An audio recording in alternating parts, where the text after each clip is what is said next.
are now ready to begin the contact part of this blended learning session, or should I say, the actual input of the virtual lesson.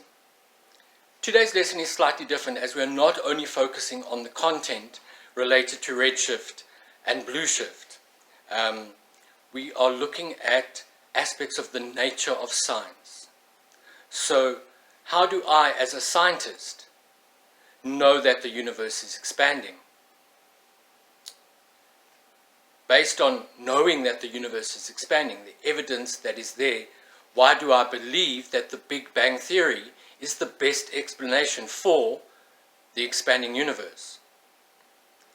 So in this lesson, we will look at the difference between knowing a fact or a scientific law, and how those scientific laws and the observations are used to build up a scientific theory, an explanation with evidence that explains what we observe. So I hope that you enjoy this input part of this virtual lesson. Grade 12s, let's just recap what you should be able to do by the end of this lesson on the Doppler effect, evidence in support of the Big Bang. So from CAPS, firstly, one of the specific outcomes is that you should understand that science is a human endeavor, and you should understand the nature of science. So this lesson aims at helping you to distinguish between a scientific law and a scientific theory, so that you can know what the difference between the two is.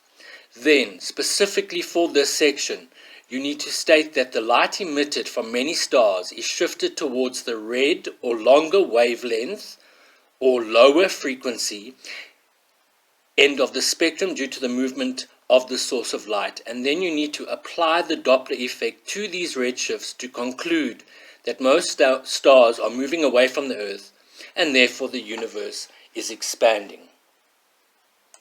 Let's jump straight into this, grade 12s. Now, firstly I want to do some revision. Remember, the Doppler effect is the change in wave frequency during the relative motion between a wave source and its observer. It's a perceived change in frequency. So there's an ambulance moving.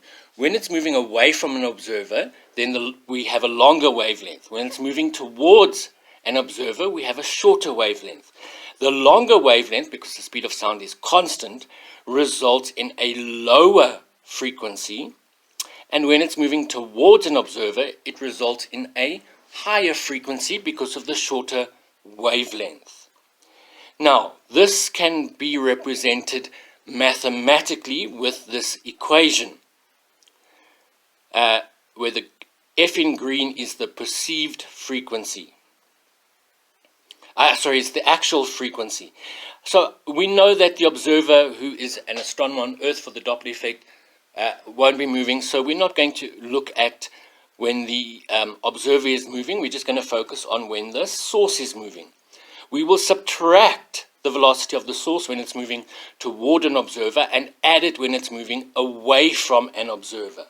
When the sound source is moving away from the observer, then we must add Vs. This results in a larger denominator and a fraction. When it is moving towards the observer, we subtract this. This results in a smaller denominator and therefore a value that is multiplied by 1 point something. So let's now look at the spectrum of light. We can only see the visible light, which is blue, red, green, indigo, and violet. Now, because it's a wave, it's represented by the wave equation, or it's modeled as a wave, should I rather say. Now, the speed of all electromagnetic radiation is 3 times 10 to the 8 meters per second. That value is called C, so let's rather use the equation. C equals frequency times lambda. So, blue have a smaller wavelength, therefore a higher frequency, blue end of the spectrum. Red end of the spectrum have a longer wavelength and therefore a lower frequency. And that is what red and blue shift is all about. So when the light source is moving away from an observer, longer wavelength, lower frequency. When it's moving towards a smaller wavelength, therefore higher frequency. And when it's moving away, that's when we see the red shift. When it's moving towards, that's when we see the blue shift. So when a light source is approaching, then we will see blue shift. When the light source is receding or moving away, we will see a red shift. And that is what is used to measure the relative velocities of stars, the Doppler shift. So Hubble and Hubble's law. Edwin Hubble was born in November 1889, and he was an American astronomer. He provided evidence that the recessional velocity, in other words, the velocity moving away of galaxies, increases with distance from the Earth. And this property is known as Hubble's law. It's an observed thing. Now, Hubble's law was actually both proposed and demonstrated observationally 2 years earlier by a priest called Georges Lemaître. And what Hubble's law implies is that the universe is expanding. It is getting larger. So what's the possible explanation? There was nothing, there was a bang, and light and energy and matter all moved out away from the source of the bang. And that is what the Big Bang Theory is. So there is consensus that this is what created the universe, this explosion. This explosion created the majority of matter and physical laws that govern our ever-expanding cosmos. And this is known as the Big Bang Theory in a nutshell. Now, evidence for the Big Bang. Well, let's watch a video by Fraser Cain, who provides evidence for the Big Bang. Almost all astronomers agree on the theory of the Big Bang, that the entire universe is spreading apart, with distant galaxies speeding away from us in all directions. Run the clock backwards to 13.8 billion years ago, and everything in the cosmos started out as a single point in space.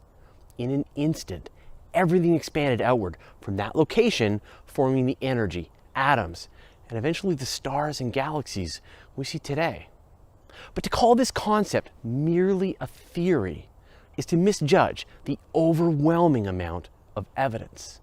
There are separate lines of evidence, each of which independently points towards this as the origin story for our universe. The first came with the amazing discovery that almost all galaxies are moving away from us. In 1912, Vesto Slipher calculated the speed and direction of spiral nebulae by measuring the change in the wavelengths of light coming from them. He realized that most of them were moving away from us. We now know these objects are galaxies, but a century ago, astronomers thought these vast collections of stars might actually be within the Milky Way. In 1924, Edwin Hubble figured out that these galaxies are actually outside the Milky Way. He observed a special type of variable star that has a direct relationship between its energy output and the time it takes to pulse in brightness. By finding these variable stars in other galaxies, he was able to calculate how far away they were. Hubble discovered that all these galaxies are outside our own Milky Way, millions of light years away. And so if these galaxies are far, far away and moving quickly away from us, this suggests that the entire universe must have been located in a single point billions of years ago. The second line of evidence came from the abundance of elements we see around us. In the earliest moments after the Big Bang, there was nothing more than hydrogen compressed into a tiny volume with crazy heat and pressure. The entire universe was acting like the core of a star, fusing hydrogen into helium and other elements. This is known as Big Bang nucleosynthesis. As astronomers look out into the universe and measure the ratios of hydrogen, helium, and other trace elements, they exactly match what you would expect to find if the entire universe was once a really big star.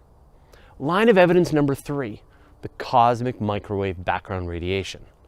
In the 1960s, Arno Penzias and Robert Wilson were experimenting with a 6-meter radio telescope and discovered a background radio emission that was coming from every direction in the sky, day or night.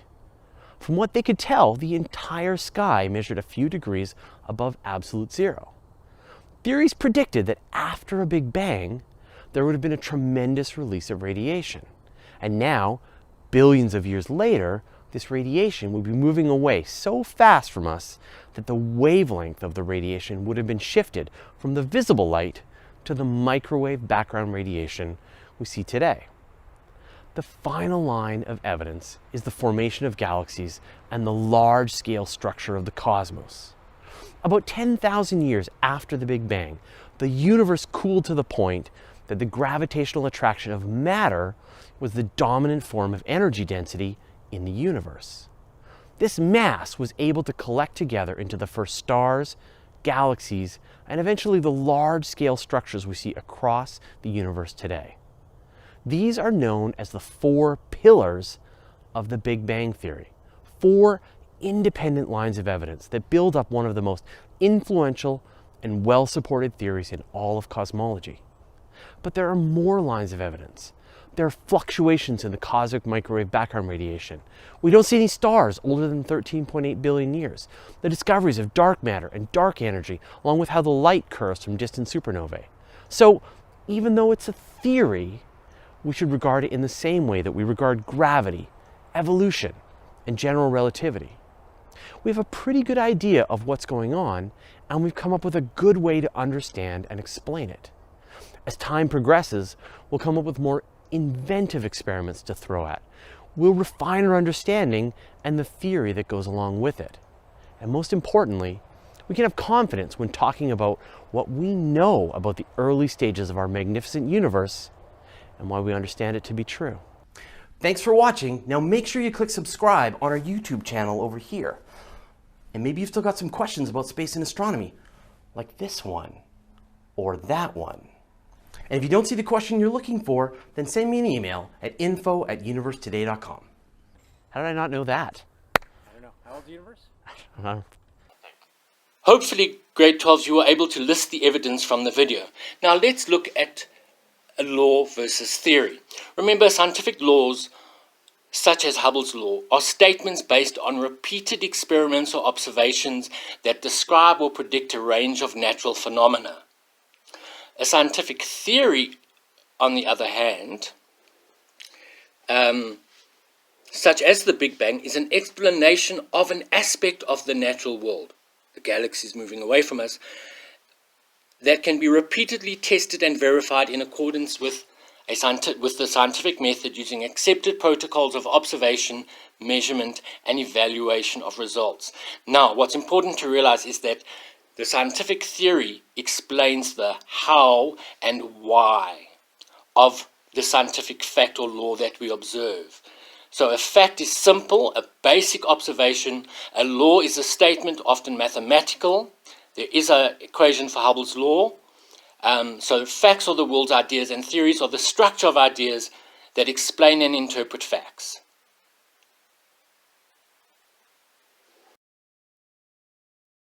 Now we can move on to the post-lesson activities. Remember, grade 12, that these activities were specifically designed to help you pull together the different threads and consolidate what you've learned. So remember, when it's time to do the activity, you will be told to pause the video. Good luck. Grade 12s, in this post-lesson activity, it is a video tutorial, and you will be watching the videos on YouTube. Now, I have included here a small section of the study guide that explains what you need to do. Please note that there are 2 videos you need to watch. The first is Light and Motion, the Doppler Effect, and I've given you the link there. The second is the earliest stars and galaxies in the universe. This video is also included in the Siavula textbook.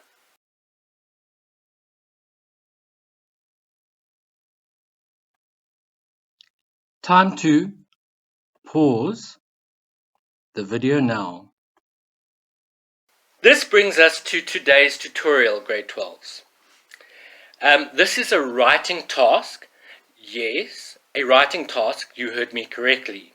One of the things scientists need to be able to do is to communicate scientific ideas. So in this task, I would like you to write a one-page statement about the links between Hubble's law and the Big Bang theory, and the evidence, how the Doppler effect provides evidence for the Big Bang.